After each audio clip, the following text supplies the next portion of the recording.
le petit, le petit enregistrement. Donc, ce webinaire, l'objectif, effectivement, c'est de faire un petit point d'étape, alors un gros point d'étape, puisqu'on est sur un anniversaire. Alors, anniversaire de la loi de 2005, donc 20 ans, 20 ans où l'accessibilité, voilà, il y a des choses qui ont été faites, d'autres un tout petit peu moins. Il nous a paru nécessaire avec Anaël en fait de faire cette série de webinaires. Alors vous verrez, il y en a d'autres, hein, notamment sur la communication sur les parcs de loisirs, les hébergements. Voilà, on a voulu en tout cas faire plusieurs webinaires pour inciter en tout cas les prestataires touristiques à prendre en tout cas l'accessibilité en main.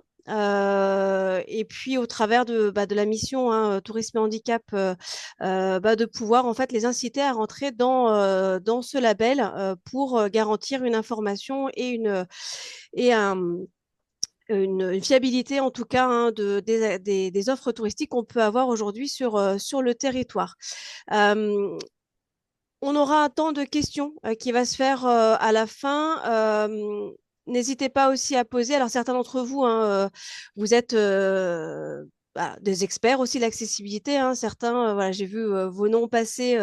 Vous avez des entreprises, d'autres vous êtes aussi référents dans des départements. Voilà, l'objectif c'est vraiment d'inciter un maximum les personnes à nous suivre dans cette démarche d'inclusivité pour tous dans le tourisme, mais pas que.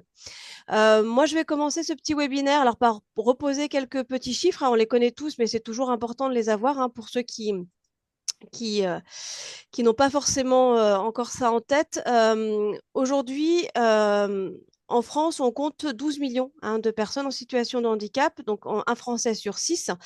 12 millions, alors quand on évoque toujours ce chiffre en formation ou en webinaire, à chaque fois, comment dire, on nous dit c'est pas possible, c'est pas, il n'y en a pas 12 millions, mais si, 12 millions de personnes en situation de handicap auxquelles il faut en même temps compter l'ensemble des aidants. Voilà, les derniers chiffres nous disaient qu'on était à peu près à 22 millions finalement de personnes concernées par le handicap.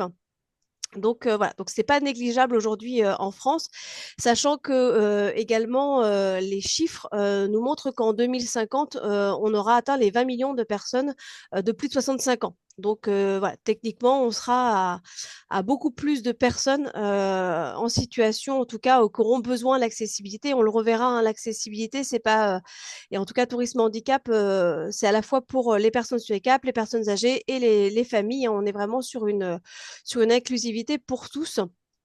Ce qui est important aussi à savoir, c'est nos 80% hein, de handicap invisible. Voilà, ça c'est aussi une grande chose aussi comment dire, à communiquer, puisque généralement, nous, quand on fait aussi l'accompagnement tourisme et handicap, ou lorsqu'on parle de handicap, pour la plupart en fait des socioprofessionnels, on a le handicap moteur qui apparaît et le fauteuil roulant. On le verra sur les chiffres, effectivement, c'est le handicap qui est le plus visible hein, avec d'autres, mais ce n'est pas le seul. Et c'est important de savoir que 80% des handicaps ne se voient pas au premier coup d'œil. Le taux de pauvreté, alors 17% hein, de personnes en situation de handicap sont concernées par le taux de pauvreté hein, contre 12% hein, pour les personnes qui ne sont pas en situation de handicap. Donc ça, c'était des petits chiffres pour vous donner. Euh, Rappelons, voilà, cette magnifique loi sur l'égalité des chances de 2005, elle avait apporté cette définition. Alors, lors de la conférence qui s'est tenue le 11 février 2025, il avait été question en fait que cette définition, elle puisse être un tout petit peu bougée, mouvante en tout cas, hein, qu'elle soit rechangée. Alors, on attend peut-être des changements, mais en tout cas, ce qui était important, c'est que au regard de la loi, constituer en fait un handicap, toute restriction d'activité liée en fait à un handicap qui soit substantiel, durable ou définitif, et notamment lié à plusieurs possibilités, donc notamment pas forcément physique, mais sensoriel, cognitif, psychique ou d'un trouble de la santé invalidant. Donc voilà, cette définition, elle a ouvert vraiment le champ du handicap à toute possibilité. Et rappelons, dans nos métiers aussi du tourisme, le handicap, il est aussi lié par la barrière du langage, de la langue en tout cas, hein, quand des personnes étrangères arrivent chez nous. C'est aussi une situation de handicap. Alors, c'est pas un handicap au même titre qu'une personne en fauteuil, mais c'est une situation aussi handicapante de non-compréhension du français. Au niveau des chiffres, là, voilà, sur les 12 millions de personnes, ce qui est important, voilà, c'est effectivement nos 3,5 millions de personnes qui sont à mobilité réduite, dont les 650 000 personnes donc, en fauteuil roulant. Donc ça représente finalement le handicap qui est aujourd'hui le plus visible pour l'ensemble de nos sociopros. Mais finalement, on n'a pas que ça. On a 1,7 million de personnes qui sont en situation de handicap visuel, 700 000 personnes en situation de handicap mental, hein, auquel il faut rajouter le handicap psychique. Voilà, on a des chiffres encore à rajouter par-dessus. Et puis, on a 5,4 millions de personnes qui sont concernées par handicap auditif. Et là, pour le coup, c'est vraiment le handicap le plus invisible qu'on puisse avoir sur l'ensemble des handicaps, d'où nos fameux 80% hein, de handicap aujourd'hui invisibles. Ce qui est important aussi à rappeler, c'est que qui dit tourisme dit aussi touristes étrangers. On compte aujourd'hui hein, plus d'1 milliard de personnes en situation de handicap dans le monde, ce qui fait que techniquement, dans les touristes que l'on va accueillir, effectivement, on aura nos 12 millions de personnes en situation de handicap en France hein, qui vont avoir à bénéficier, en tout cas, des aménagements que l'on peut avoir. Et c'est vrai que ça s'appelle tourisme et handicap, mais l'objectif, c'est que les activités que l'on rend accessibles pour les touristes, on les rend aussi finalement accessibles pour les locaux. Ça, c'est aussi important parce que c'est vrai que on a tendance voilà, à dire voilà, il faut faire venir ou il faut faire partir les personnes en vacances, mais aussi offrir des activités sur le territoire pour les personnes, pour qu'elles puissent bénéficier de sentiers de randonnée, de piscines ou de restaurants. Et c'est aussi un pari assez fou. Donc voilà, rendre accessible, c'est pas rendre accessible seulement aux vacanciers, c'est rendre accessible finalement pour tout le monde et à tout moment. Donc voilà, donc ça les petits chiffres et on se rend compte aussi donc que 1% de la population mondiale a besoin aussi du fauteuil roulant. 6% sont concernés par le handicap auditif, 17% par le handicap visuel et puis 2,6% par la population en situation de handicap mental. Donc ça, c'était les petits chiffres, hein. La plupart d'entre vous, vous les connaissez, mais c'était bien aussi de faire un petit rappel finalement de qu'est-ce qu'on entend par situation de handicap aujourd'hui en France. 12 millions en France, 1 milliard dans le monde, et puis voilà, c'est 20 millions de personnes en situation, alors, situation de vieillesse, on va pas, voilà, qui auront plus de 65 ans, en tout cas à partir de 2050. Voilà, c'est pas en tout cas le nombre de personnes qui auront besoin des aménagements va grandir au fur et à mesure hein, qu'on va avancer dans le temps. Lors de la conférence qui s'est tenue le 11 février, plusieurs chiffres sont ressortis. Alors, je les ai ressortis. Hein, il est apparu en fait que 50% aujourd'hui des ERP sont accessibles, hein, selon les chiffres que nous ont donnés l'État en 2025. Alors, on a d'autres chiffres qui sont un peu plus qui se contredisent un petit peu, mais en tout cas, voilà, on serait plutôt entre 30 et 50% finalement des ERP accessibles. Aujourd'hui, l'État compte 800 000 ERP, donc établissements recevant du public en France. Et on en a 560 000 qui sont aujourd'hui encore non accessibles. Voilà, donc ça, c'est les chiffres qui sont sortis lors de la conférence. Et ce sont des chiffres qu'avait aussi donné notre ministre notre ancienne ministre juste avant les JO, hein, Olivia Grégoire, puisqu'elle parlait en fait hein, de montagnes à gravir hein, pour l'accessibilité. Donc voilà, donc on a encore un petit peu de chemin. Et moi, je me suis amusée à aller piocher en fait les chiffres des SIRET en fait sur l'INSEE pour voir un petit peu où est-ce qu'on était finalement en termes d'ERP touristique, puisque voilà, c'est aussi un chiffre. Voilà, quand on parle de tourisme et handicap, c'est aussi un chiffre aussi important à savoir. Donc aujourd'hui sont inscrits en fait et qui ont un numéro de SIRET au niveau de l'INSEE. Donc on a 1216 musées, 600 parcs de loisirs, on a 2359 offices de tourisme. 179 000 restaurants.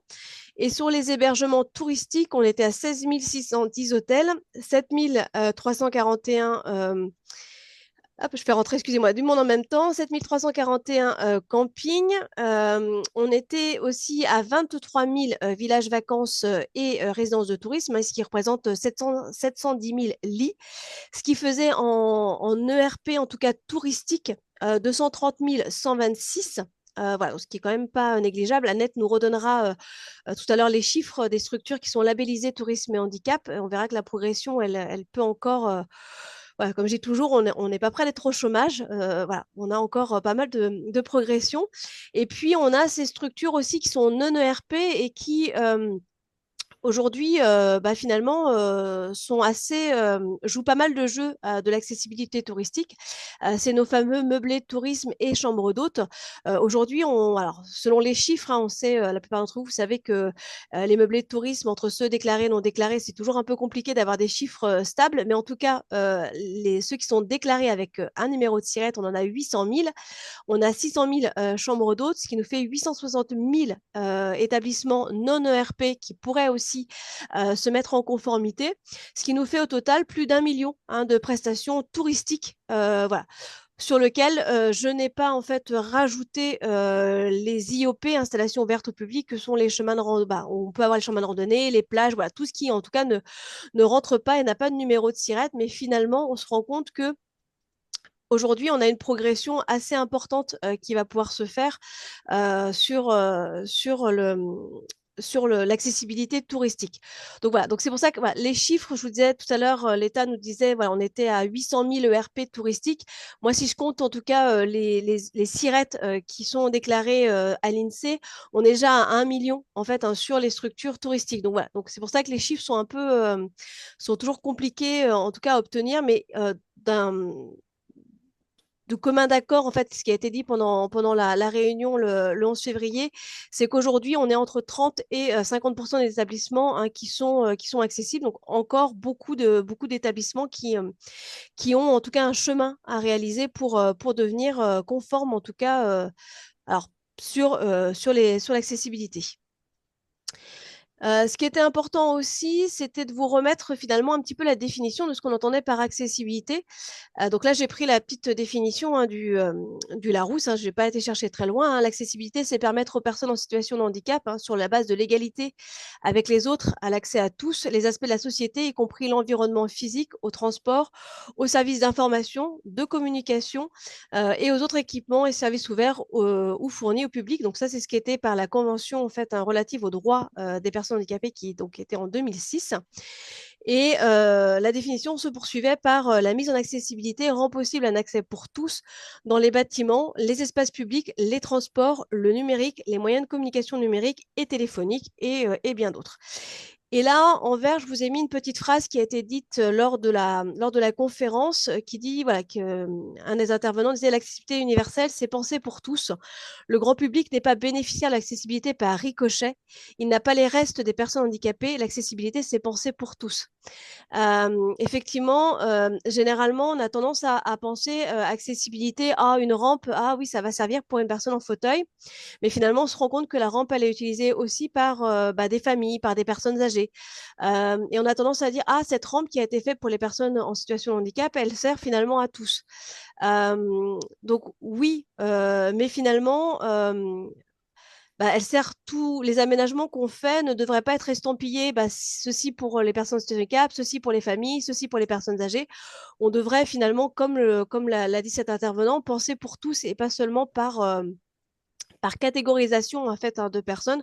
Voilà, un architecte il y a quelques années disait que une personne en situation de handicap dans un environnement accessible est une personne valide, une personne valide dans un aménagement non accessible est une personne en situation de handicap, que finalement l'accessibilité était provoquée par l'environnement dans lequel on évolue et non pas par la personne en tant que telle. Là, je vous ai mis un petit dessin que vous avez tendance peut-être à avoir déjà vu. finalement sur qu'est-ce qu'on entend par égalité, équité et finalement inclusion. Quand on veut rendre les choses égales, en fait, on met tout le monde sur le même petit bon, c'est un truc en bois, là, en tout cas, un petit piédestal voilà, qui permet de voir. On se rend compte que finalement, on a toujours une personne qui n'arrive pas à avoir accès au match de baseball. L'équité, finalement, c'est de proposer à chacun la même chose. Et finalement, à la fin, l'inclusion, c'est permettre finalement d'avoir quelque chose de plus qui ne nécessite pas d'aménagement et que tout le monde puisse bénéficier sans se rendre compte finalement des aménagements qui ont été faits pour les autres. Donc voilà, donc ça c'est aussi important, hein, l'accessibilité, c'est se dire tout le monde peut avoir accès à tous, à tout, sans qu'on se dise ah ça a été fait pour eux finalement et que voilà qu'on puisse rentrer dans cette fameuse accessibilité universelle qui aujourd'hui est encore un peu sous-estimé et qui aurait tout intérêt à prendre encore plus de valeur. Là, je vous ai remis un petit schéma un petit peu sur la consommation et les vacances.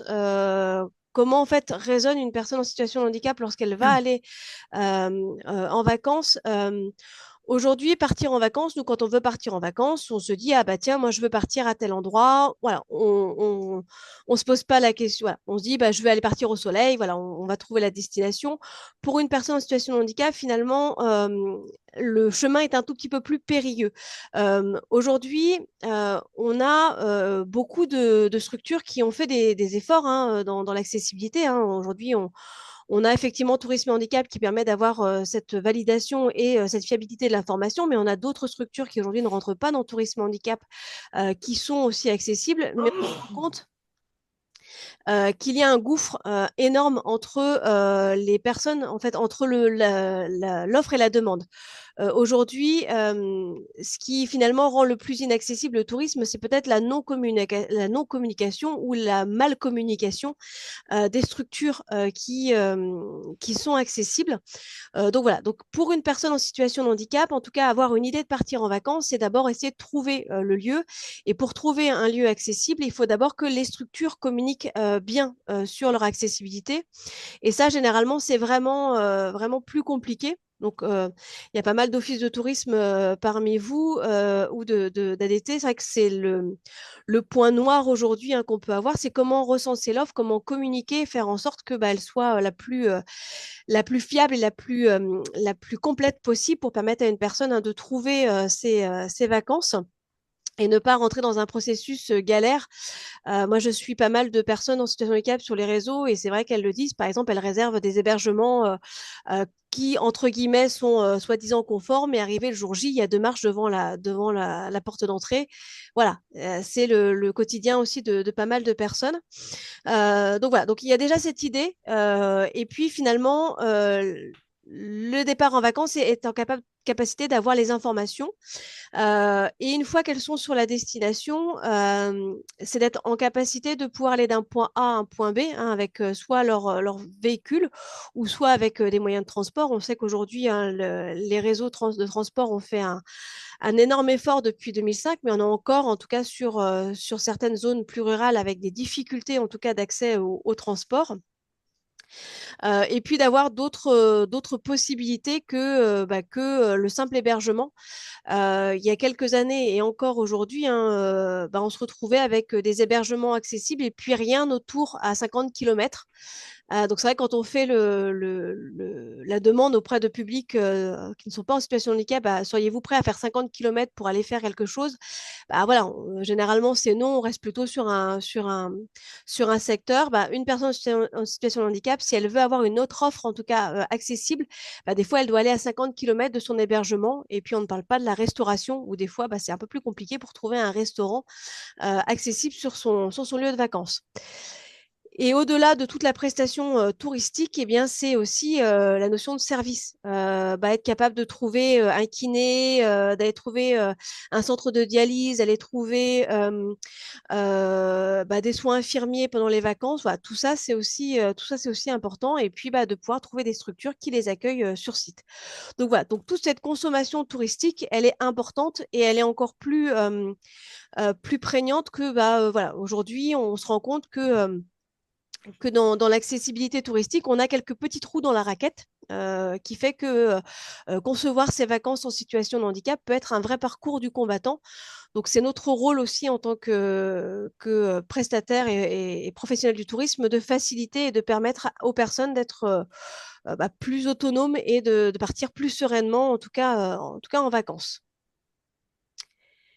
Et là, je vous ai mis un petit document en fait qui a été fait par le développementdurable.gouv.fr qui reprenait finalement la mobilité des personnes en situation de handicap et notamment sur les déplacements en fait donc par jour. Voilà, on se rendait compte qu'avec un handicap, on était à 2,5 déplacements par jour, 3,1 pour une personne non en situation de handicap.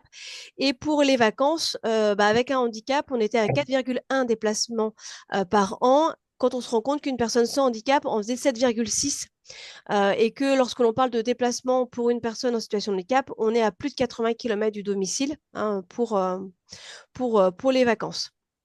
Et puis après, là, vous aviez les petits taux pour les personnes, voilà, les critères aussi qui faisaient qu'ils partaient ou pas en vacances. Et là, vous aviez également, en fait, sur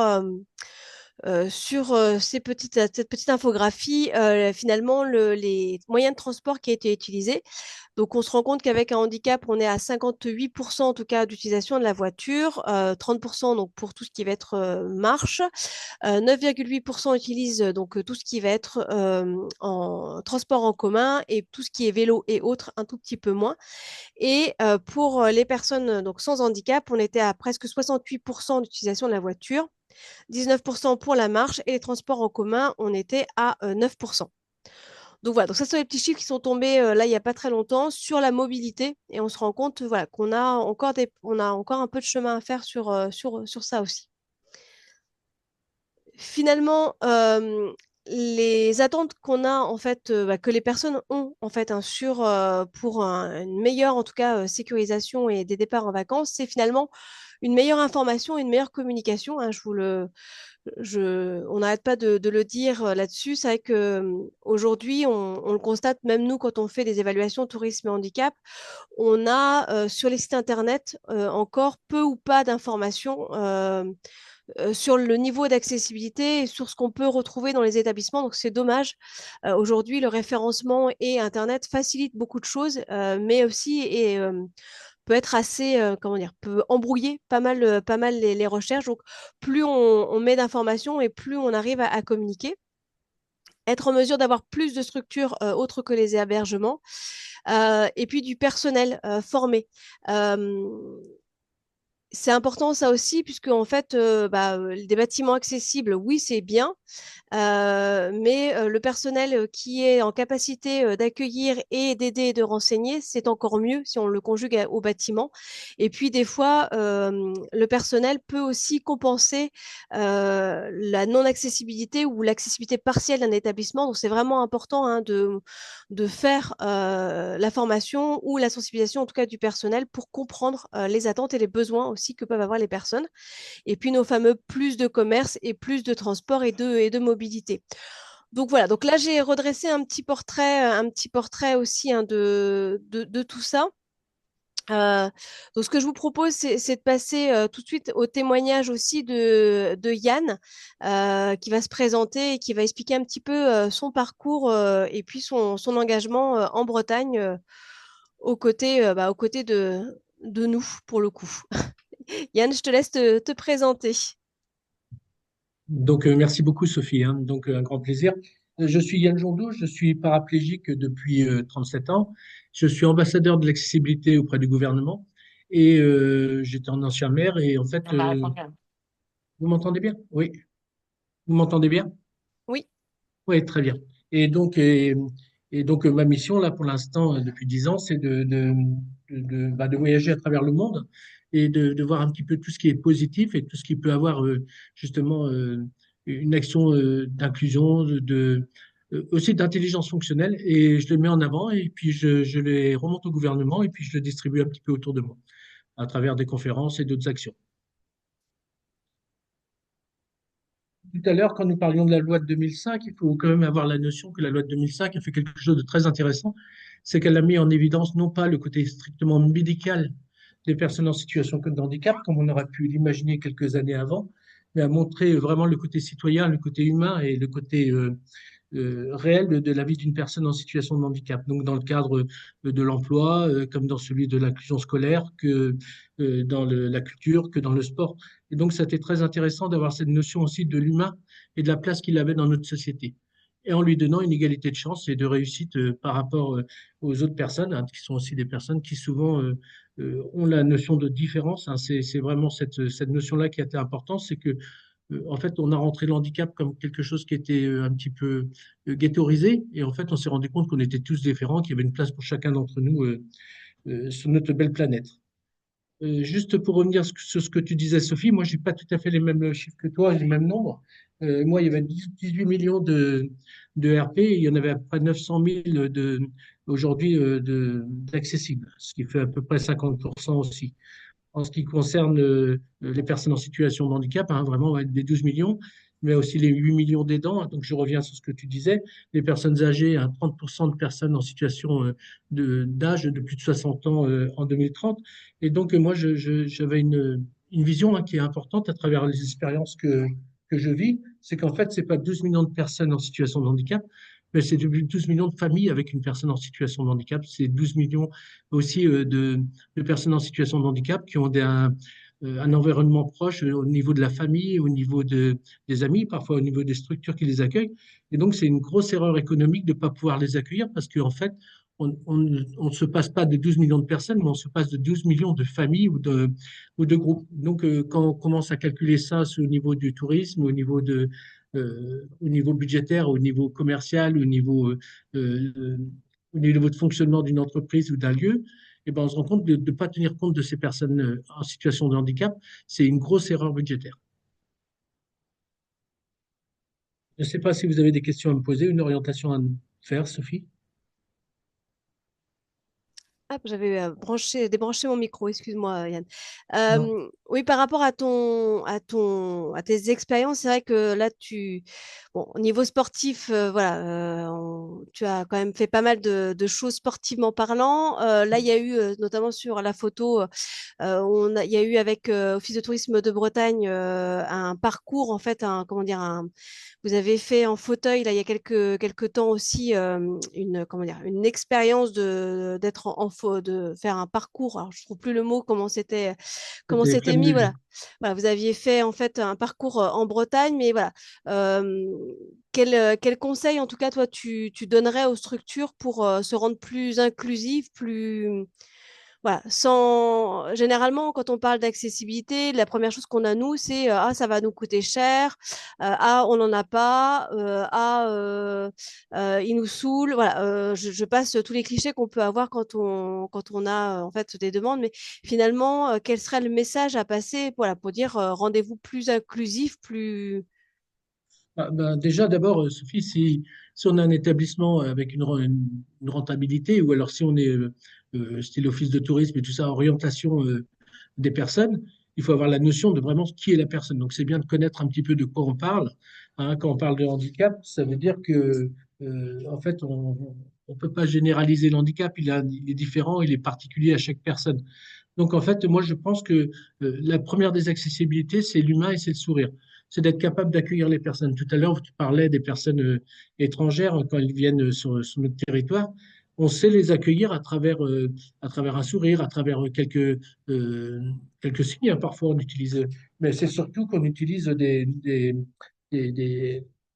des outils de communication qui sont très simples, hein, la carte, le prospectus, l'orientation à travers justement des visites, des choses comme ça. Et ben c'est un peu pareil pour les personnes en situation de handicap. C'est pas la peine d'essayer d'imaginer que chacun d'entre nous aujourd'hui est capable de gérer un handicap particulier. Ça veut dire qu'en fait, dans la généralité, il faut être capable d'accueillir les personnes dans les meilleures conditions possibles. Et les meilleures conditions possibles, c'est l'humain.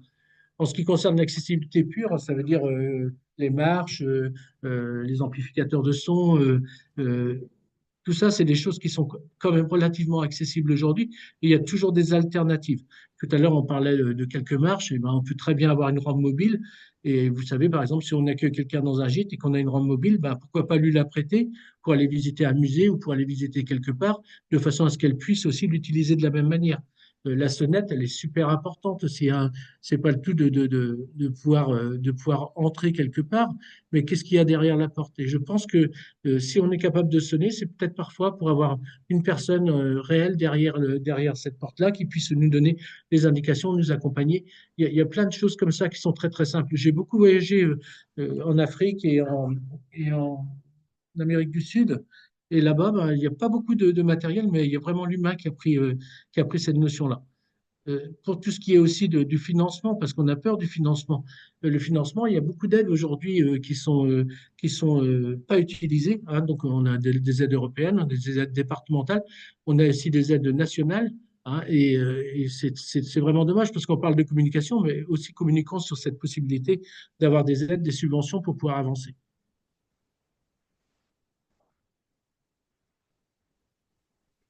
Je rebondis effectivement sur la formation. Alors aujourd'hui, quand on parle d'accessibilité, on a tendance à beaucoup parler du cadre bâti. Mais c'est vrai que nous, on voit trop souvent, et peut-être qu'Annette aussi le dira, hein, mais on voit trop souvent de bâtiments qui se mettent en conformité et des fois, on arrive sur des évaluations et on dit, ah mince, c'était pas comme ça qu'il fallait faire.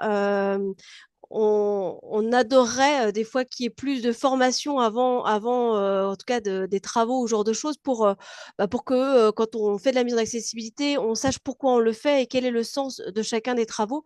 Puisque des fois, on se retrouve avec des choses qui sont peu ou pas utilisables ou encore, je reprends cette fameuse boucle magnétique, combien de fois on arrive dans les structures touristiques où la boucle n'est pas branchée, ou bah, elle est dans son carton parce qu'en fait, on a demandé à ce qu'il y ait une boucle magnétique, mais bah, on l'a reçue, mais on sait pas à quoi elle sert. Donc voilà, plus de finalement de pourquoi on le fait serait peut-être un peu plus pertinent que d'arriver sur les travaux en disant oups, c'était pas bon, il faut recommencer. Voilà, ça c'est aussi le côté un petit peu démoralisateur qu'on peut avoir. Mais c'est vrai que sur les chiffres, hein, aujourd'hui, il y a quand même 30% hein, de la population hein, qui est en situation de handicap. Si on compte, voilà, donc c'est 30% de la clientèle que bah, finalement qu'on met un peu de côté. Donc aujourd'hui, c'est vrai que la dernière fois, je discutais avec une personne qui est dans le marketing et je lui disais, mais quelle structure, quelle entreprise aujourd'hui peut dire, je me passe de 30% de la clientèle parce que ça me saoule, parce qu'il me coûte trop cher, parce que si. Oui, c'est un engagement, mais en même temps, c'est tellement payant. Moi, je dis toujours, par exemple, quand vous êtes sur un hôtel et que il y a deux trois marches, qu'il va y avoir une rampe, bah, c'est aussi faciliter le travail des équipes pour descendre le linge, voilà. Donc c'est aussi une réduction finalement des arrêts maladie qui peuvent être liés à porter des objets. Voilà. C'est aussi faciliter le travail pour tous et pas que. Voilà. Donc c'est vraiment l'accessibilité, c'est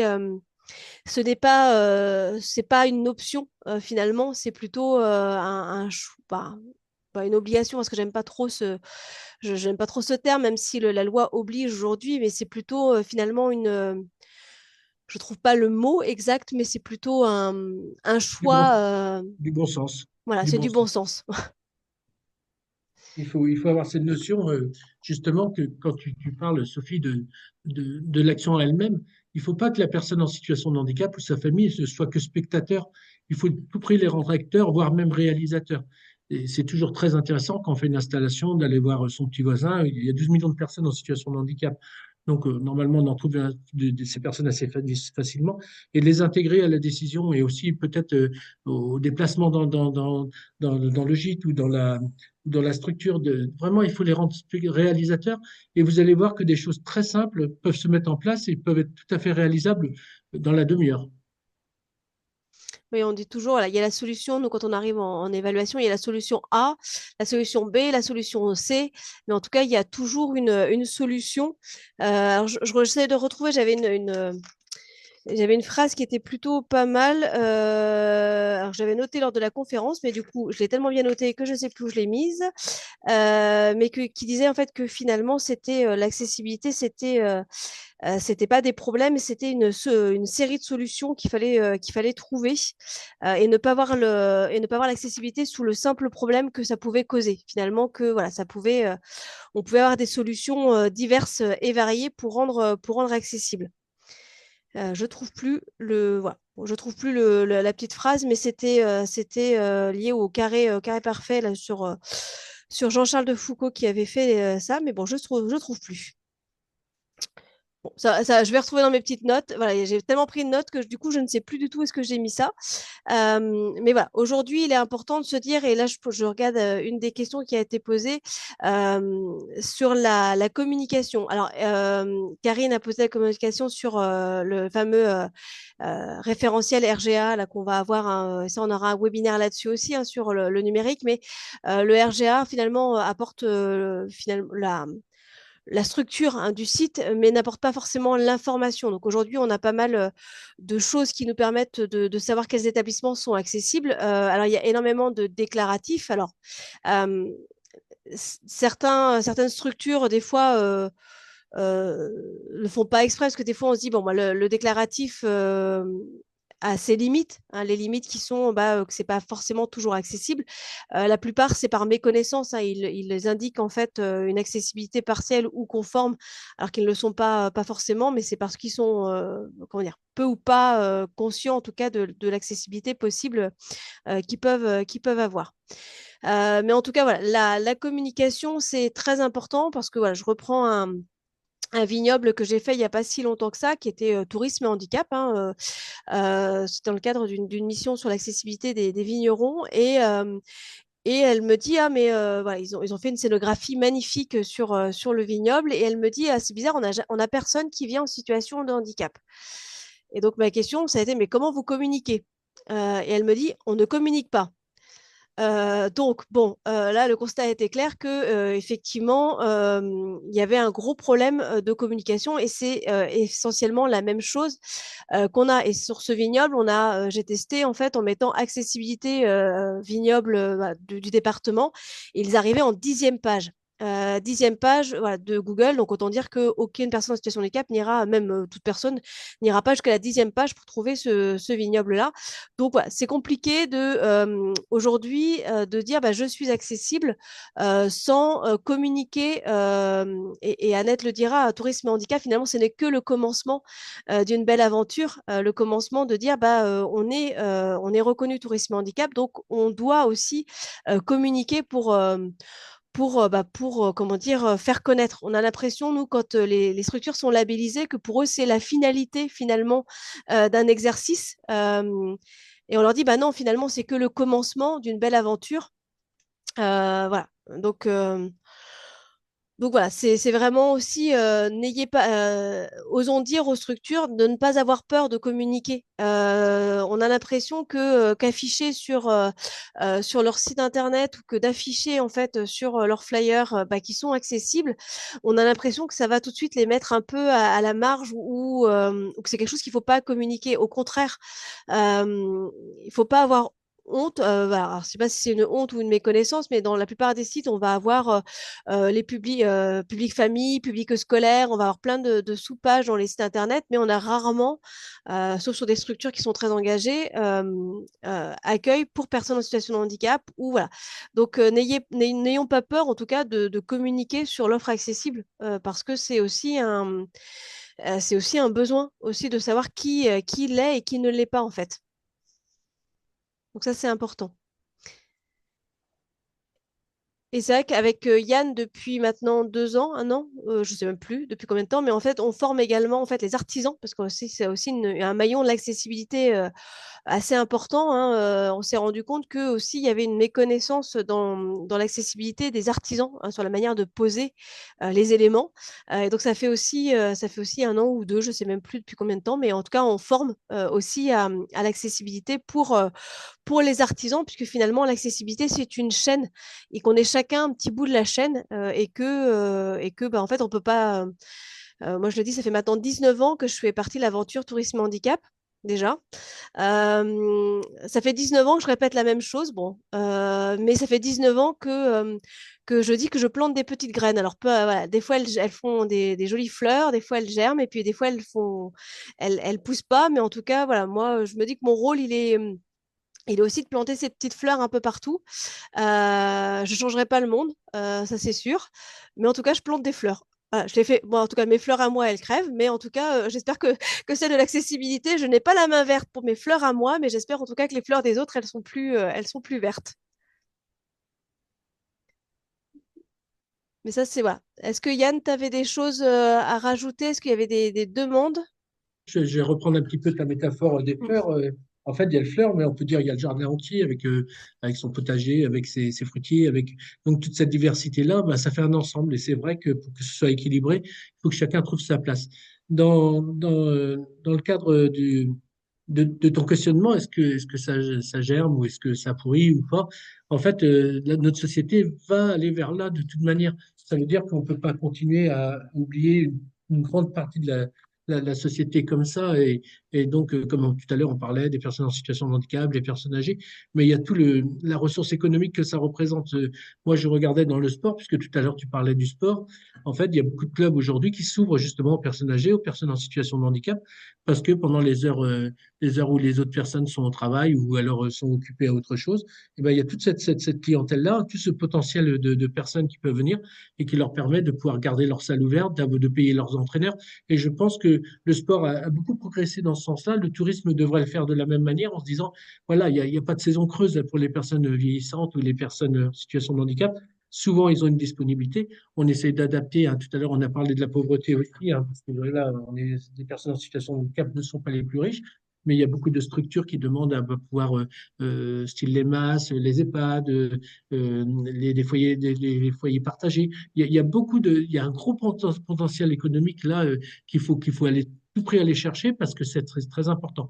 Il y a aussi quelque chose dont on n'a pas beaucoup parlé, Sophie, on en parle de temps en temps quand on se rencontre, mais c'est tout ce qui va être du progrès, l'intelligence artificielle, toutes ces choses-là sont vraiment importantes. Hein. Souvent, on parle, voilà, j'ai un étage, je suis embêté, comment je fais pour que les personnes en situation de handicap puissent profiter de mon exposition ou autre.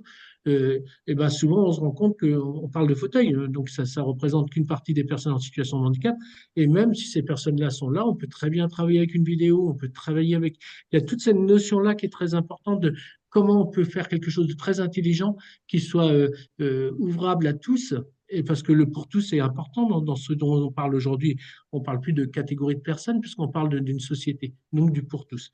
Et donc voilà, c'est un petit peu ça. Alors je pense que ton jardin et tes fleurs vont sortir, mais n'oublions pas les salades, les pissenlits et tout ce qui va avec. Et c'est très très important.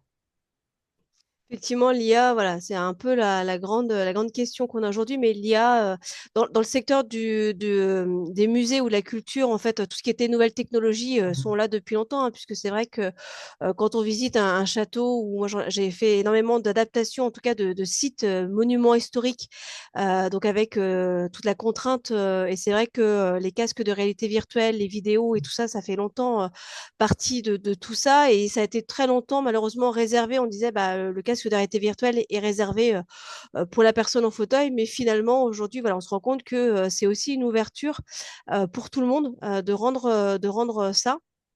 Et il n'y a pas, voilà, il y a pas si longtemps que ça, on a, avec l'Office de tourisme de là où j'habite, on a rendu une partie du GR34. Alors le GR34, donc le grand sentier de randonnée voilà, breton, qui pour autant a plein de granit, bah voilà, on l'a rendu accessible sur un petit tronçon. Donc voilà, donc c'est même des sites naturels, on a cette possibilité de les rendre accessibles. Donc voilà, il y a pas de finalement, l'accessibilité, c'est du bon sens, c'est la volonté de tout le monde. Monuments historiques, sites naturels, voilà, hébergement, on peut tous y aller. Donc, il n'y a pas déjà, il y a pas de frein à rendre l'accessibilité pour tous. Voilà, donc ça, c'est aussi important. Donc voilà, donc je ne sais pas si tu avais d'autres choses, Yann, s'il y avait des questions par rapport à l'intervention de Yann.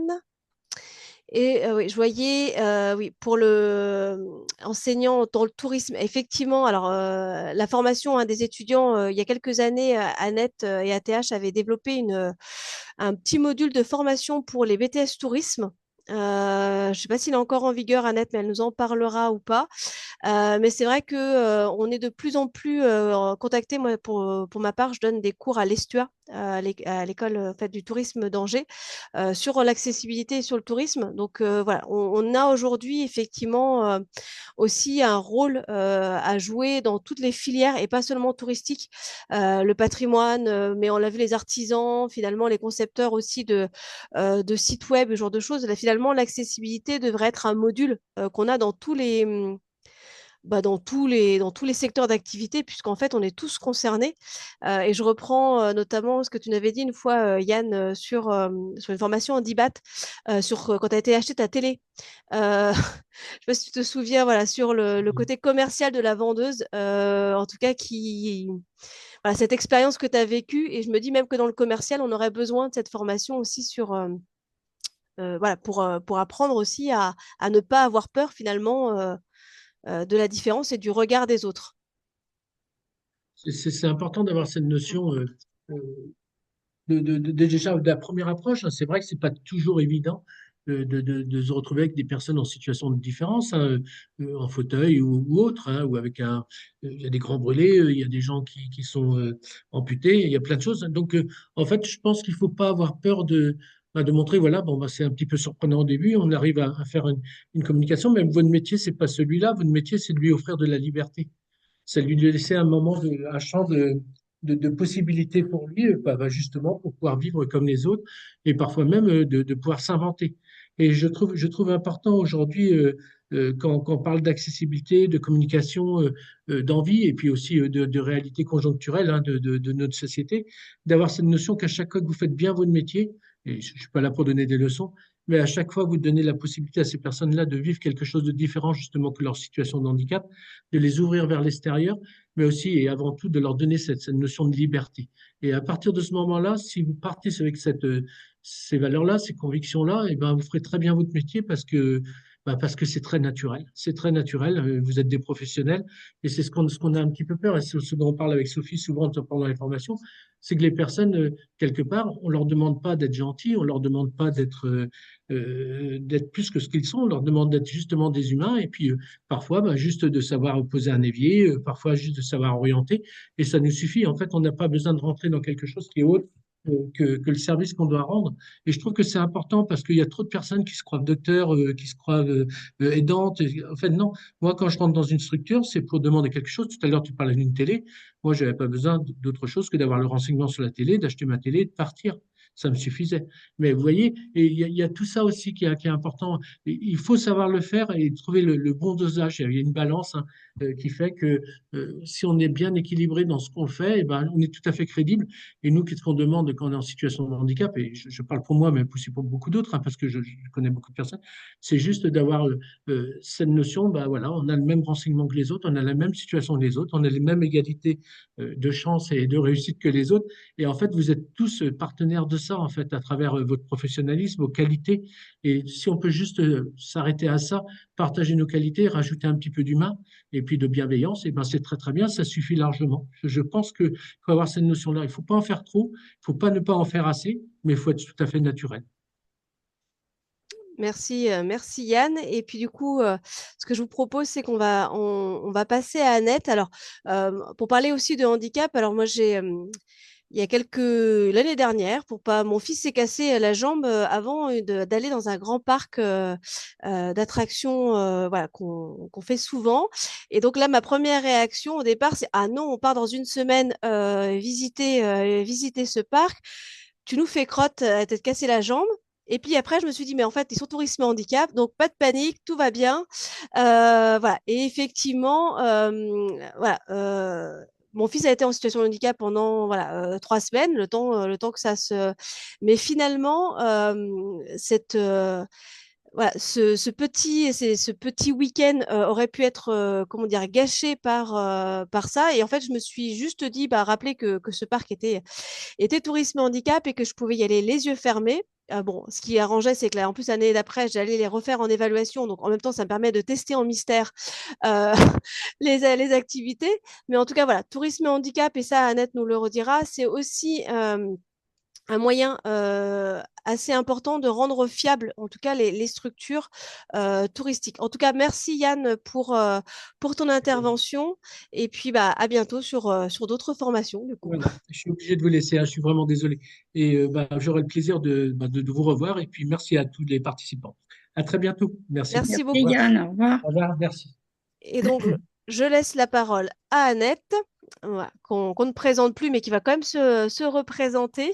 Oui, alors bonjour à tout le monde. Alors j'ai vu qu'autour de, je vais dire, de la table de ce webinaire, il y en a un certain nombre qui me connaissent et avec qui on travaille, mais je vais me permettre, avant de reparler du label, d'essayer de refaire le point sur ce qui a été dit par certains et surtout pour l'anniversaire du 11 février 2005 que nous avons considéré avec beaucoup d'associations comme un non-anniversaire, parce qu'effectivement la loi, et Sophie l'a dit, ça concerne évidemment tout ce qui est l'accessibilité dans tous les domaines et tous les types de handicap.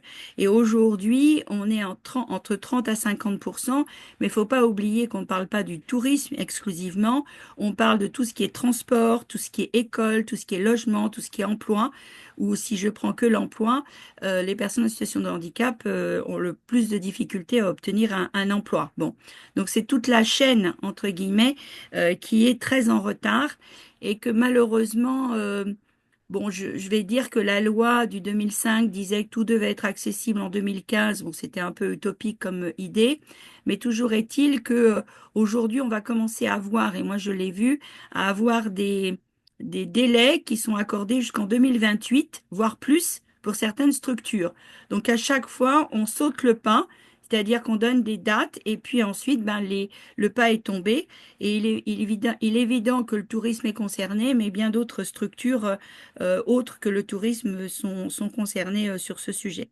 Après, en ce qui concerne d'autres éléments, bah, je remercie évidemment Sophie de nous donner la parole, puisque Sophie, ben ça, j'allais dire moi-même spontanément, ça fait 20 ans qu'on se connaît, mais elle a dit 19 ans, donc je suis d'accord peut-être sur les 19 ans, puisque Accessitour est membre de l'association Tourisme Handicap, et qu'effectivement, c'est un moyen pour nous tous ensemble de travailler sur les mêmes possibilités. Alors, si tu veux bien mettre le PowerPoint, Sophie, voilà.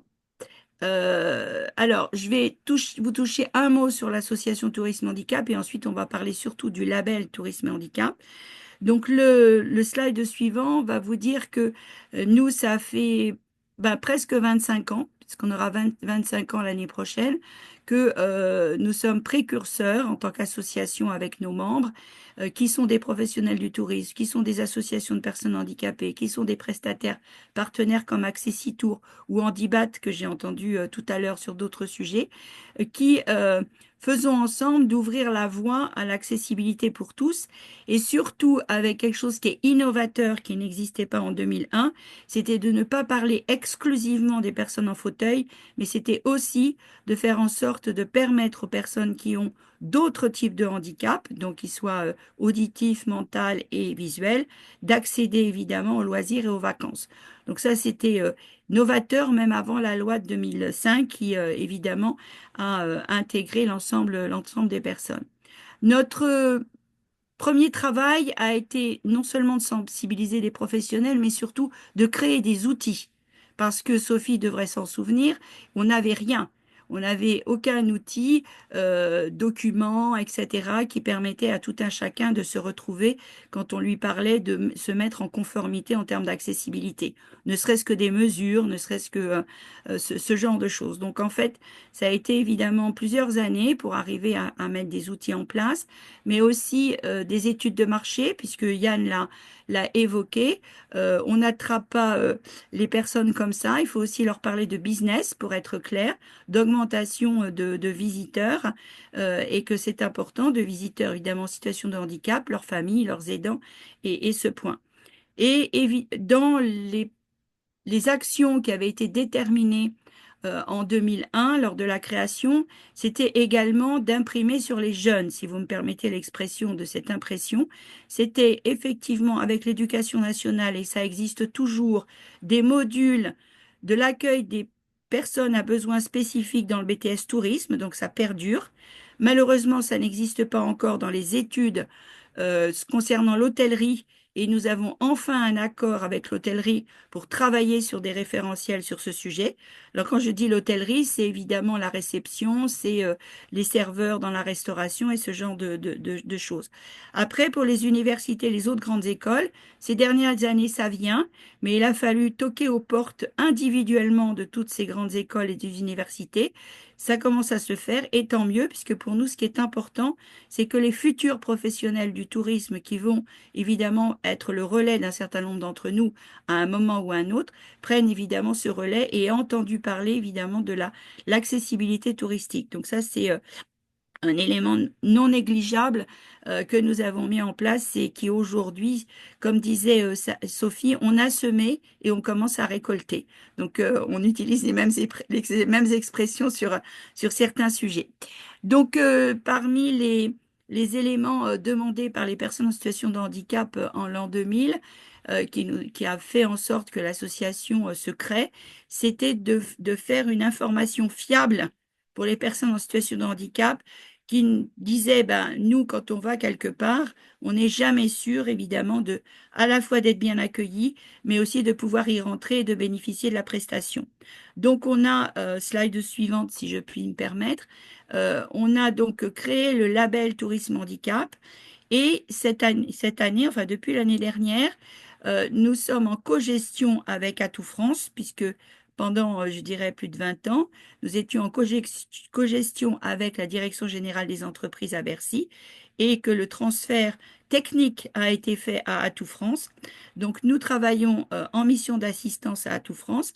C'est une mission de l'association Tourisme et Handicap exclusif, mais auquel nous avons associé ADN Tourisme, parce que nous pensons que les membres d'ADN Tourisme sont quand même nos relais potentiels sur le terrain concernant les prestataires touristiques avant tout, et que nous avions formé Marion Rouquayrol pendant plus de 2 ans, et nous voulions évidemment que Marion Rouquayrol reste. Donc je me permets de dire que cette mission d'assistance est d'abord gérée par ATH en cogestion avec l'aide de ADN Tourisme.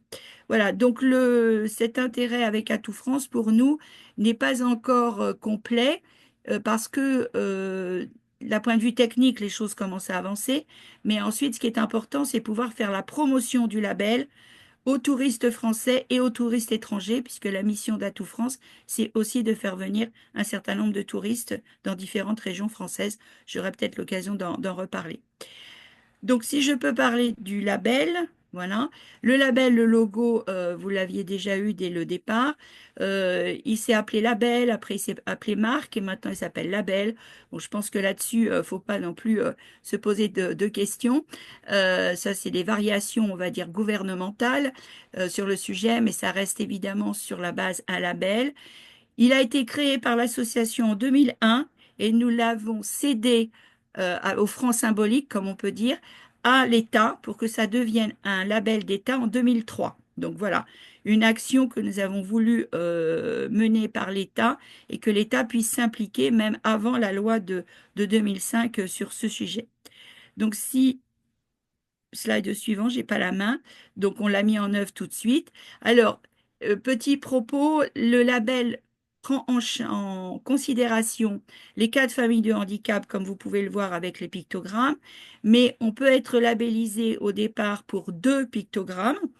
Et l'idée, c'est surtout d'évoluer vers le 3e, voire le 4e pictogramme en fonction. Aujourd'hui, quand on a commencé, Sophie pourra s'en souvenir, c'était 1 pictogramme. Nous sommes passés, il y aura presque 10 ans, à 2 pictogrammes. Et je l'annonce depuis quelque temps à tout le monde, nous passerons dans les petites années à venir, je n'ai pas de date, à 3 pictogrammes minimum. Nous sommes évidemment dans la loi française qui parle de 5 familles de handicap. Bon, il y a une famille, pour nous, dans le tourisme, c'est compliqué de la mettre en œuvre, mais toujours est-il qu'il faut que les prestataires touristiques qui veulent s'investir sur le label fassent avancer les choses. Donc, c'est une information à faire passer pour que chacun se prépare en temps utile. Donc, le point suivant, alors le label, je me permets de dire que c'est un gage de qualité. Car comme il a été dit par Sophie, c'est bien sûr l'accessibilité du site, mais c'est aussi l'accessibilité de la prestation. Parce que pourquoi rentrer dans un site dans lequel finalement on n'a pas la prestation? Peu importe le site, que ce soit un hébergement où la chambre n'est pas adaptée, n'est pas conforme, que ce soit un musée où je dirais, la scénographie ne permet pas d'accéder à l'exposition, etc. Donc il y a deux catégories de critères. Il y a les critères réglementaires, donc, qui sont la loi française. Donc beaucoup trop de sites aujourd'hui, tout confondu, ne sont même pas à niveau de la réglementation française. Je parle bien des ERP, hein, des établissements recevant du public. Je mets à part évidemment les non-ERP comme les meublés de tourisme, les IOP éventuellement pour partie, ou en tout cas les chambres d'hôtes. Et donc, dans ces critères de confort, on va dire de confort d'usage, aujourd'hui, on doit avoir 75% minimum de confort d'usage, mais très prochainement, et nous l'avons déjà annoncé depuis quelque temps, nous passerons à 85% minimum de confort d'usage. Parce qu'effectivement, nous ne pouvons pas faire en sorte que les personnes rentrent dans un lieu sans aient accès à la partie qualité de l'offre touristique du lieu concerné. Alors, cette démarche, elle est volontaire, mais nous avons la possibilité, pour tout un chacun, de faire une auto-évaluation sur le site d'Atout France. Bon, je pense que Sophie pourra rajouter dans le PowerPoint peut-être le site internet ou le lien, mais je l'ai peut-être mis, parce que c'est vrai qu'il faut se préparer et qu'il ne s'agit pas, entre guillemets, de faire venir des évaluateurs s'il y a trop de choses à faire. Bon, autant échanger avant, s'aider s'entraider les uns ou les autres et faire en sorte que quand il y a des évaluateurs, nous sommes presque, je dirais, à la labellisation par rapport aux critères. Ces critères sont publics, donc tout un chacun peut aussi les voir soit sur notre site, soit sur le site d'Atout France, bien entendu.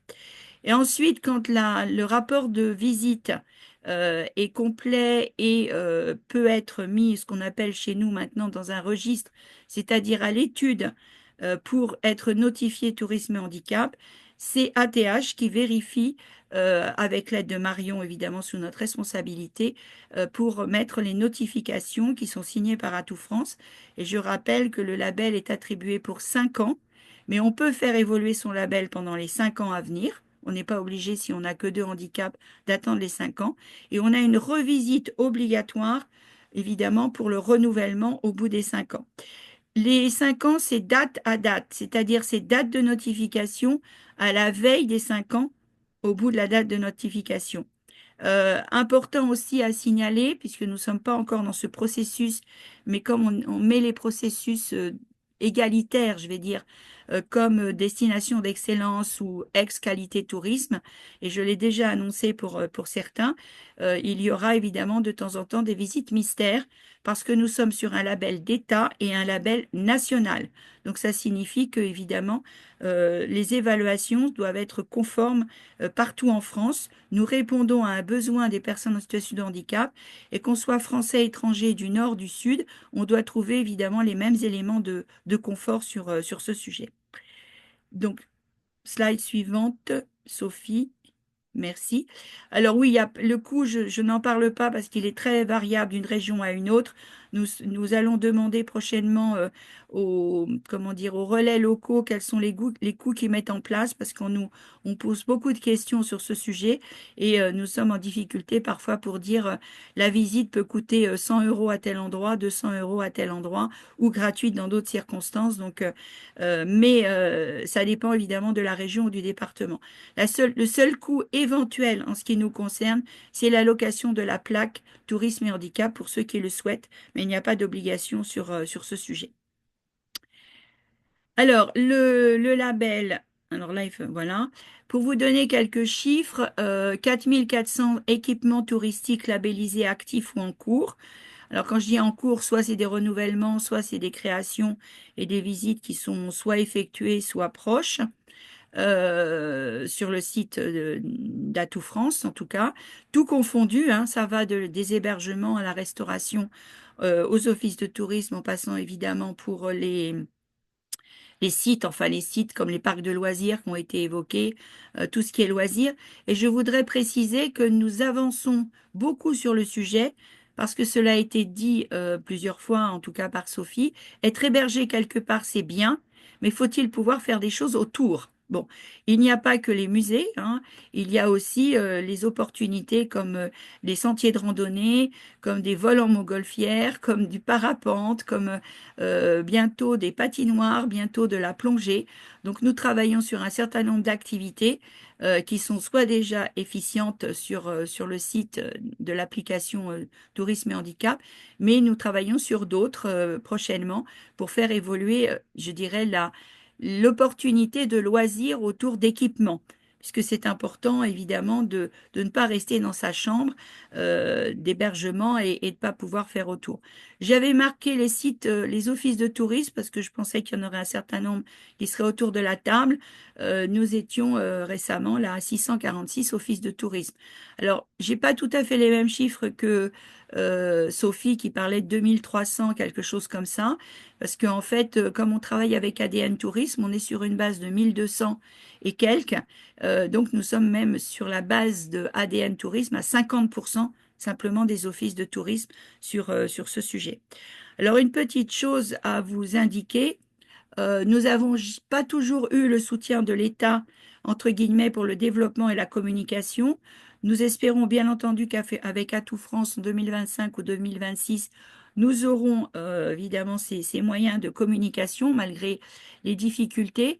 Mais en tout cas, aujourd'hui, avec Madame Delattre, Madame Nathalie Delattre, ministre du Tourisme, exclusivement du tourisme, parce qu'avant, on avait des ministres qui faisaient beaucoup de choses en même temps.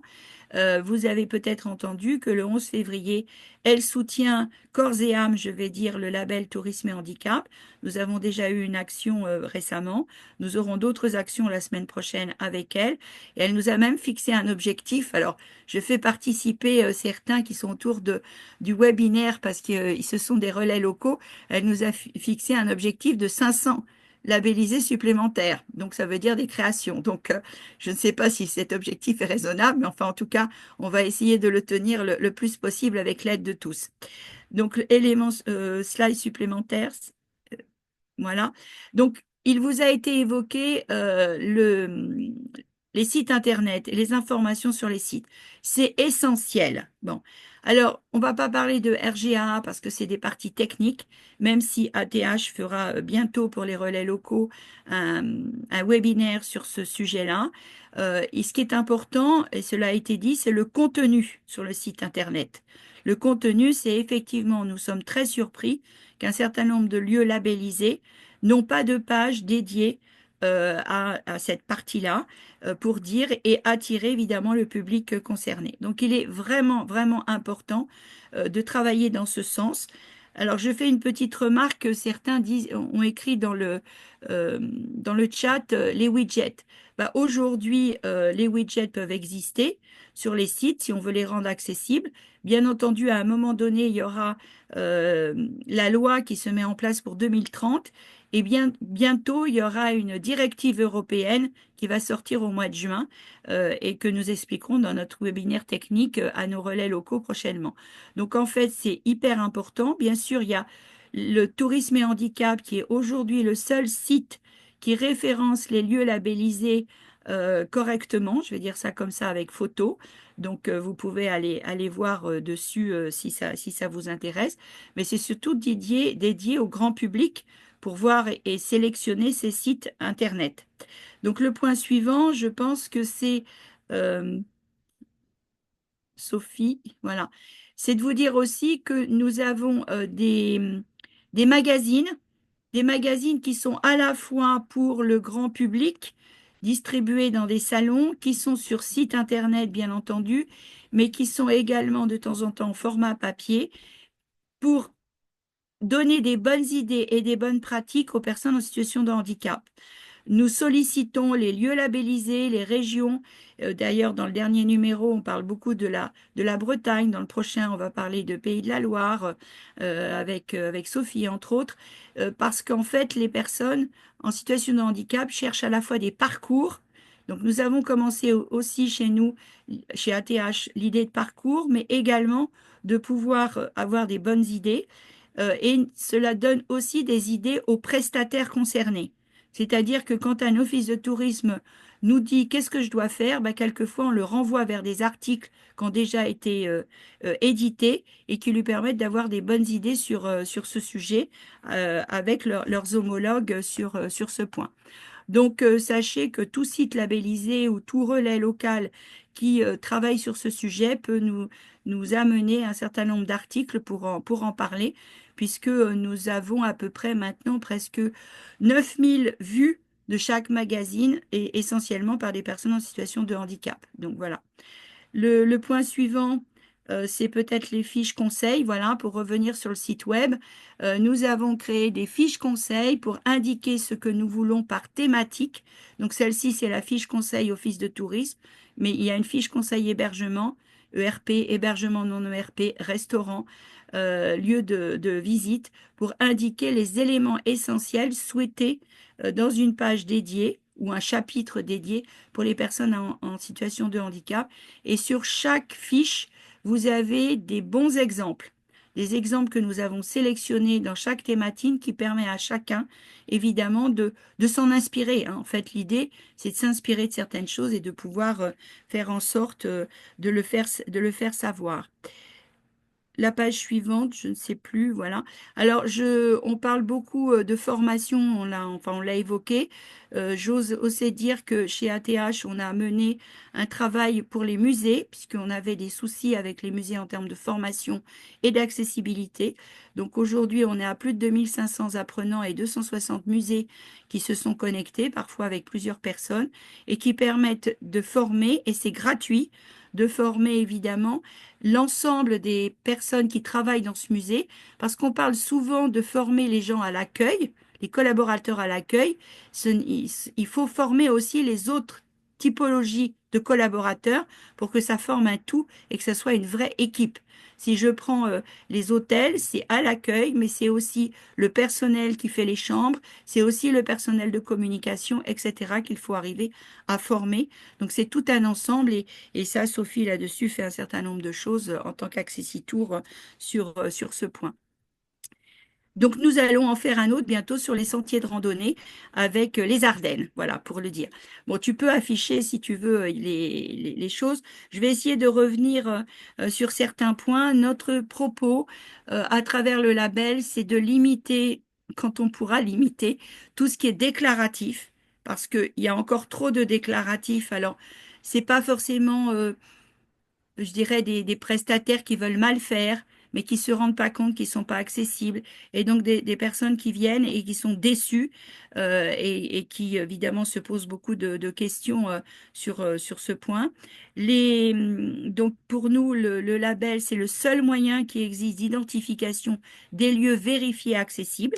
Donc, j'espère qu'un certain nombre d'entre vous pourraient avancer.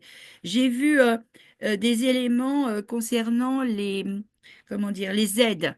Alors, il y a quelques années de cela, nous avions fait des listes des aides, mais c'est un travail colossal qui est très... pour nous, on n'aurait pas les moyens aujourd'hui de le faire. Il faudrait qu'on trouve quelqu'un pour nous aider à le faire, parce que effectivement, il peut exister des aides européennes, il peut exister des aides régionales ou départementales, mais il faut aller à la pêche, si vous me permettez l'expression. C'est-à-dire que quand on questionne les uns et les autres, ben, ils savent pas, et il faut aller voir les conseils départementaux, les conseils régionaux, pour à chaque fois essayer de grappiller l'information. Donc effectivement, c'est un peu compliqué, c'est même beaucoup compliqué, et en plus, évidemment, l'information qu'on a aujourd'hui peut ne plus exister demain. Bon. Alors, le seul fonds national que nous évoquons, nous, d'ailleurs sur notre site Internet, c'est le Fonds territorial d'accessibilité qui existe depuis novembre 2023, qui permet aux ERP de catégorie 5, pour être clair, d'obtenir 50% de subventions pour leurs aménagements ou pour les outils. qui veulent faire. Et je le précise pour les outils parce que ça peut concerner le fait de faire un facile à lire et à comprendre. Ça peut être le fait d'acheter une boucle magnétique et d'avoir ne serait-ce que 50% de financement. Mais sachant que comme tout ce qui est en France, et ça n'engage que moi, c'est toujours compliqué des fois de demander des fonds parce qu'il faut faire beaucoup de paperasse, beaucoup de papier pour obtenir ces fonds. Mais enfin, toujours est-il qu'il faut le faire. Nous sommes évidemment, comment dire, nous travaillons avec Handibat depuis très longtemps aussi parce que Handibat est membre d'ATH et que sur cet aspect-là, nous avons souhaité que les artisans puissent être formés le mieux possible, parce qu'effectivement, beaucoup d'artisans n'ont pas cette formation, hein, que ce soit des plombiers, des peintres, des menuisiers, ce genre de choses, et qu'il faut les aider à former. Et je sais que Accessis Tour est impliqué sur ce sujet, voilà. Alors pour terminer, bon, je voudrais indiquer que nous sommes dans des salons. Donc n'hésitez pas à venir nous voir quand vous avez l'opportunité de venir nous voir ici ou ailleurs, prochainement à Paris, mais bientôt dans d'autres régions, parce que ça nous permet d'échanger et peut-être de vous aider. Mais je reprendrai une phrase qui a déjà été dite, c'est une question de volonté d'abord. Après, évidemment, ça peut entraîner des problèmes techniques ou financiers, mais c'est d'abord une question de volonté. Est-ce que je veux vraiment accueillir tout le monde de la meilleure façon possible? Je préciserai aussi, parce qu'on a parlé des personnes âgées, bien entendu, à ne pas oublier, mais la moyenne d'âge des personnes en situation de handicap, je le dis tout de suite parce qu'elle a pas forcément été dite, est de 43 ans. Donc, on a beaucoup de personnes en situation de handicap qui sont jeunes, qui veulent à la fois continuer des formations, qui veulent à la fois avoir un emploi et qui veulent avoir des loisirs. Donc, il faut être participatif sur ce sujet. Et souvent, c'est une question de bon sens, pour rappeler ce qui a été dit aussi par Sophie et Yann, de bon sens, ce qui permet des fois de trouver une accessibilité sans difficulté. En tout cas, merci et je suis disponible pour toute question. Et je vais juste faire un petit aparté sur effectivement deux autres choses. Bon, pour ceux qui sont dans destination d'excellence, en tout cas, ou qui aident destination sur la labellisation destination d'excellence, vous avez peut-être vu qu'il y avait 10 nouveaux critères hein, sur l'accessibilité. Donc voilà, Tourisme et Handicap aujourd'hui a enfin fait son entrée dans l'ancien qualité tourisme destination d'excellence, avec des critères. Un qui a disparu, en tout cas pour les offices voilà, qu'on n'a pas trop compris, c'était le fameux recensement de l'offre accessible. Bon, il n'est pas à oublier, hein, surtout hein, pour ceux qui sont dans destination d'excellence, n'oubliez pas ce critère-là parce que il reste un outil important, en tout cas dans la communication. Et puis, on a les fameux registres. Donc, Annette, vous avez fait un webinaire qui est en Alors, ligne. Voilà. nous, on fait aussi des webinaires, mais qui sont pour les relais locaux et les évaluateurs, puisqu'effectivement, pour les personnes qui vont sur le terrain. Donc, on a fait un webinaire pour préciser ce que c'était qu'un registre public d'accessibilité et comment, entre guillemets, renseigner une personne, parce que je vais dire que 8 sites sur 10, alors ERP, hein, attention, hein, on n'est pas, faut pas intégrer les meublés du tourisme, ne savent même pas ce que c'est qu'un registre public d'accessibilité et confondent avec le registre de sécurité. Bon, donc ça existe depuis 2019. Malheureusement, c'est rarement en place. Donc, il va falloir le faire à la fois pour Destination d'Excellence et Tourisme et Handicap. Donc, on a fait ce premier webinaire qui est en ligne sur notre site internet si ça indique, si ça aide certaines. On va faire sur le RGAA aussi la réglementation numérique prochainement au mois de mars. Et à chaque fois, on essaye de faire des points techniques en lien avec les critères du label pour aider nos évaluateurs et les relais locaux. Et à chaque fois, il y aura évidemment comment dire, un enregistrement sur notre site internet. Alors, je vois juste là une question. Là, comment bien recenser l'offre en limitant le déclaratif? Alors, Anaïs, il y a certains offices qui ont pris le parti. Je prends notamment le cas de Rochefort-Océan, qui sera là sur un webinaire aussi, qui eux ont fait le choix de ne mettre en avant que les sites marqués tourisme et handicap. Ça a été un choix voilà, de dire on ne communique pas, puisque aujourd'hui, pour les offices de tourisme, vous savez tous quand vous mettez en fait hein, sur le formulaire d'adhésion ou en tout cas de renouvellement des prestations, ils vous mettent tous oui, ils sont accessibles, mais dans les faits, ils ne le sont pas plus que ça. Donc, comment être sûr, en tout cas, d'une information? Donc, Rochefort a fait le cas, en tout cas, le choix, lui, de ne mettre que les sites qui sont marqués. D'autres choisissent avec accès libre. Alors, pareil, accès libre, c'est bien, mais c'est aussi du déclaratif. Donc, c'est aussi la notion de est-ce que voilà, l'information qui est donnée est pertinente, sachant que les critères, alors, c'est des critères qui sont assez simples, mais qui donnent peu ou pas assez d'informations, en tout cas sur l'accessibilité voilà, à fond. Donc, il y a plusieurs solutions. C'est soit vous avez effectivement assez de monde dans l'office, et ce qui est une denrée rare aujourd'hui dans les offices. Hein. On le sait que le monde du tourisme est plutôt en limitation de personnel qu'en augmentation.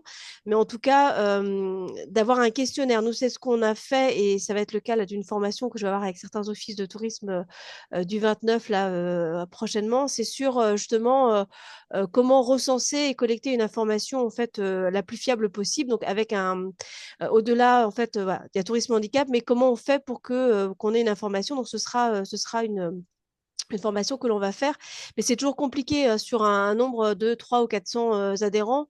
Il y en a toujours qui vous mettront, si vous regardez, il y en a toujours 50% qui vous diront je suis accessible, alors que dans les faits, ils le sont pas. Donc, soit effectivement, vous vous basez sur Tourisme et Handicap, qui reste le label par excellence d'accessibilité, soit vous mettez en place un questionnaire, et dans ces cas-là, c'est vous qui allez en fait vérifier l'accessibilité en ayant des bases, en tout cas, du référentiel. Donc, nous, on conseille essentiel vraiment d'aller vers, en tout cas, une formation évaluateur, hein, parce qu'on ne devient pas expert de l'accessibilité en 3 minutes. Voilà, donc c'est important. Voilà, si vous avez la possibilité de faire la formation évaluateur, au moins pour faire grandir en tout cas la communauté des évaluateurs et de ceux qui prônent la bonne parole de tourisme handicap, mais voilà, de connaître en tout cas les critères d'accessibilité, ça c'est important. C'est-à-dire qu'aujourd'hui, les offices de tourisme, vous êtes tributaires aussi d'une non-information, d'une mauvaise information de vos sociopros. Et c'est vrai que et nous on le fait quand on fait des visites mystères sur destination d'excellence, quand je vois un office de tourisme qui est marqué tourisme et handicap, moi-même, je fais des petites demandes TH, histoire de voir si. Et généralement, c'est panique à bord. Voilà, on sent que voilà, quand je vous ai au téléphone sur tourisme handicap, c'est au secours panique. Vous nous envoyez le guide, ce qui est très bien, mais on sent que c'est pas un sujet que vous maîtrisez. Donc, c'est important aussi d'aller faire des éductours, de rencontrer vos sociopros, de rencontrer aussi des personnes en situation de handicap de votre territoire pour savoir si oui ou non il y a des prestations qui sont accessibles. Vous avez forcément sur vos territoires des personnes en situation de handicap. Moi, j'ai une commune une fois qui m'a dit j'en ai pas. Je lui dis bah félicitations parce que apparemment vous êtes la seule commune de France à ne pas avoir de personnes en situation de handicap sur votre commune. Donc bon, mais c'est bien aussi de rencontrer les associations, de leur demander, mais vous allez où sur vos temps de loisirs pour aussi balayer aussi des activités touristiques que eux font spontanément et qui ne rentrent peut-être pas dans votre radar. Voilà, donc ça c'est aussi important. Annette, tu voulais parler? Oui, enfin, je veux juste rajouter, parce qu'évidemment, il y a des lieux où les offices de tourisme n'ont pas de site labellisé autour d'eux, ou très peu. Donc, effectivement, ils sont obligés d'essayer de faire un recensement, on va dire, de l'offre déclarative dans un premier temps. J'engage toujours à ce qu'il y ait une petite phrase en dessous de cette déclaration sur leur document qui indique bien que c'est déclaré par le prestataire et que l'office de tourisme n'en est pas responsable de la déclaration de cette information pour éviter tout souci vis-à-vis du public. Et le deuxième point que je peux évoquer, c'est quand on fait un peu ce recensement, ça peut permettre d'inciter des sociopros à aller vers le label tourisme et handicap pour qu'effectivement après il n'y ait plus d'ambiguïté sur leur accessibilité.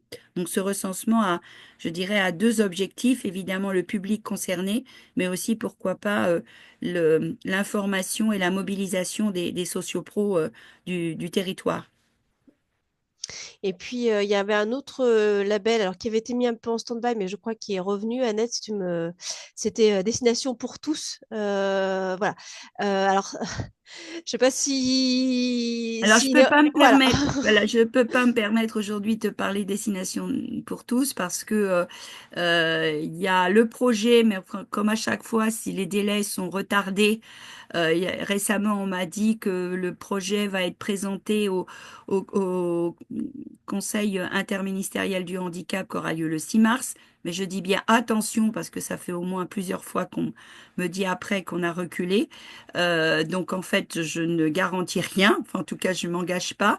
Effectivement, bon, notre objectif, et on y tient depuis très longtemps, qu'on arrive à des territoires touristiques labellisés, mais ça ne concerne pas que le tourisme. Ça veut dire le transport local, ça veut dire la voirie locale, ça veut dire les commerçants autres que le tourisme. Et pour nous, évidemment, c'est garantir une bonne prestation, entre guillemets, d'un territoire quand il devient destination pour tous. Mais donc le label n'est pas abandonné, puisque certains ont cru qu'il serait abandonné. Non, il n'est pas abandonné. Malheureusement, compte tenu de différentes choses extérieures à l'association Tourisme et Handicap, de changement de ministre, de ceci et de cela, les choses prennent du temps. Donc on espère qu'effectivement la mouture, la nouvelle mouture Destination pour tous sera annoncée prochainement. Mais en tout cas, voilà, même sans les nouvelles informations Destination pour tous, c'est important de travailler non pas à l'échelle d'un bâtiment, mais à l'échelle aussi d'une destination, d'une ville. La preuve, hein, les offices de tourisme ou les destinations qui sont rentrés dans Destination pour tous aujourd'hui, voilà, certains ont renouvelé plusieurs fois. Et puis, en tout cas, sur le territoire breton, on en a quelques-uns qui sont en cours d'engagement. Voilà, ça fait longtemps qu'ils travaillent dessus, donc c'est vraiment important d'être conscient que voilà, chaque structure ne réagit pas en vase clos. Il faut absolument en fait que chacun voilà, on fasse éclater ces cases et qu'on arrive en fait à faire quelque chose de plus grand. Mais voilà, au-delà de tourisme handicap, vous avez en tout cas Destination pour tous qui est un véritable outil. Aussi pour faire bouger les élus, hein, parce que c'est aussi ça, hein, faire bouger les transports, les élus, la voirie. Hein, quand on regarde tout ça, ça fait un peu tentaculaire, mais c'est important de se dire ça et de continuer en tout cas de continuer là-dessus. Je ne sais pas s'il y avait d'autres des questions dans le chat. Je crois qu'on a répondu à quasiment toutes les questions, mais s'il y avait d'autres questions.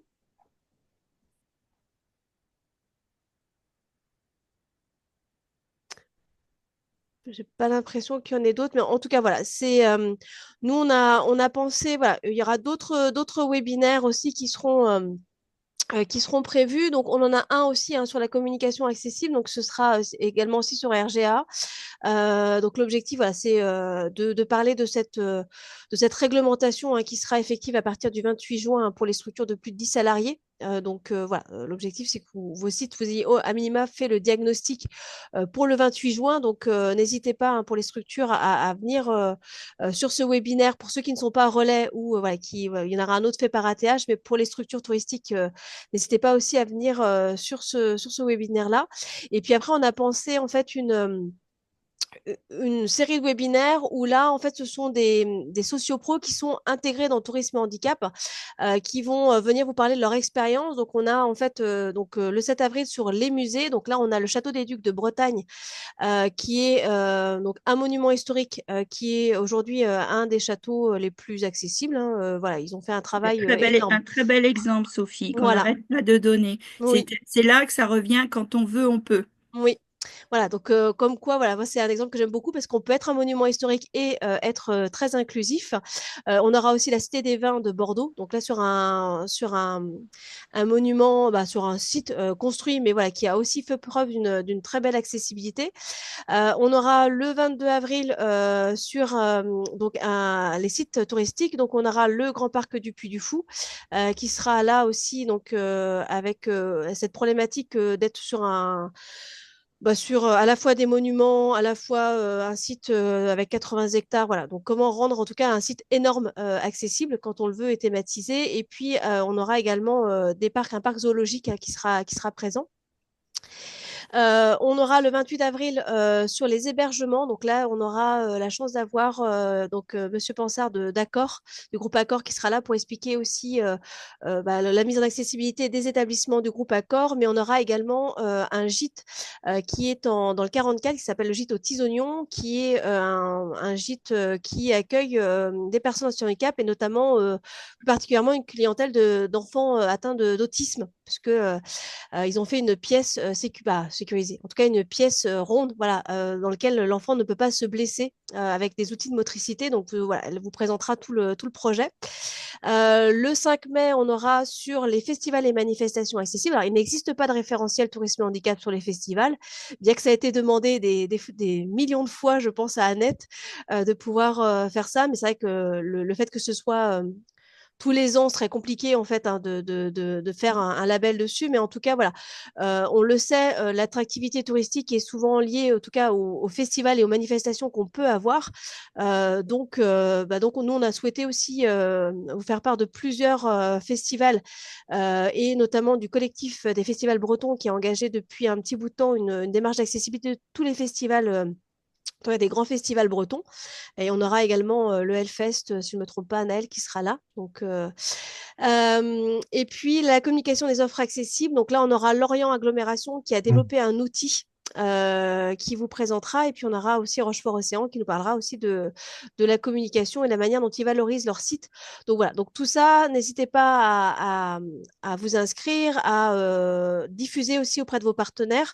L'objectif, c'est qu'ils puissent entendre des prestataires qui sont labellisés, qui sont dans cette démarche pour pouvoir en fait aussi prendre partie à cette belle aventure. Et puis voilà, il y a vraiment tout peut être rendu accessible. Aujourd'hui, là, on travaille, nous, sur les Pays de la Loire à de très, très beaux projets. Alors, en ce moment, notamment sur l'éléphant de Nantes, pour ceux qui le connaissent, voilà, au-delà du château, nous sommes en train de rendre accessible l'éléphant.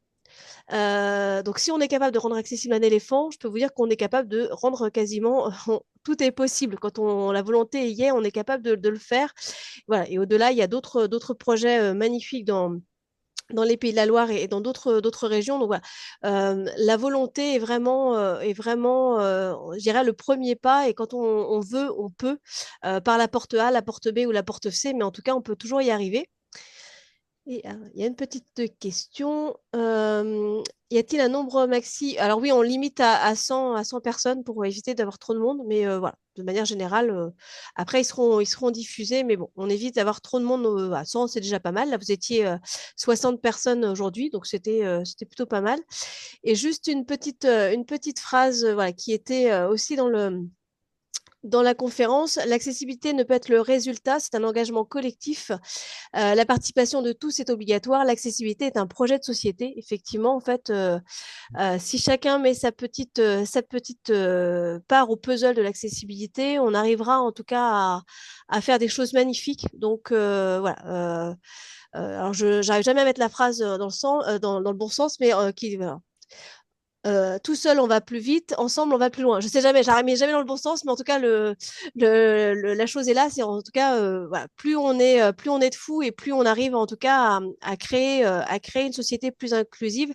Et voilà, le point de bascule, il est encore en tout cas, à créer sur l'accessibilité. Donc, soyons plus dedans et puis ne lâchons rien, parce que voilà, la preuve avec Annette, bon, ça fait 20 ans. Alors, moi, j'avais dit 19, mais bon, ça fait 20 ans entre l'Office de tourisme de Versailles, Roissy, et puis tout ça, ça fait tellement longtemps qu'on se connaît avec Annette que je sais même plus. Voilà. Bah, tu nous rajeunis en disant Ouais, 19 ans, voilà. ouais, on va dire, voilà, ça fait 20 ans en tout cas, entre mes différents postes en Normandie, à Versailles, et voilà, que je suis là-dedans. Ça fait 20 ans voilà,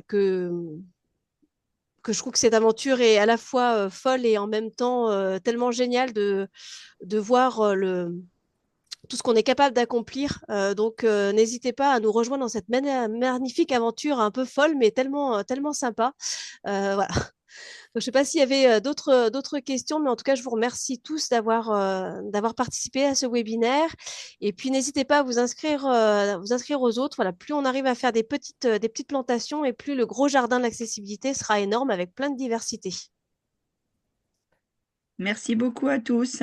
Merci beaucoup et puis bon après-midi. Et puis n'hésitez pas, voilà, je vous transmettrai, Bientôt. par mail le webinaire. Et puis si vous avez d'autres questions, vous n'hésitez pas à nous les poser. On sera ravis avec Annette d'y répondre. Merci beaucoup à tous. Merci. Merci, au revoir. Au revoir.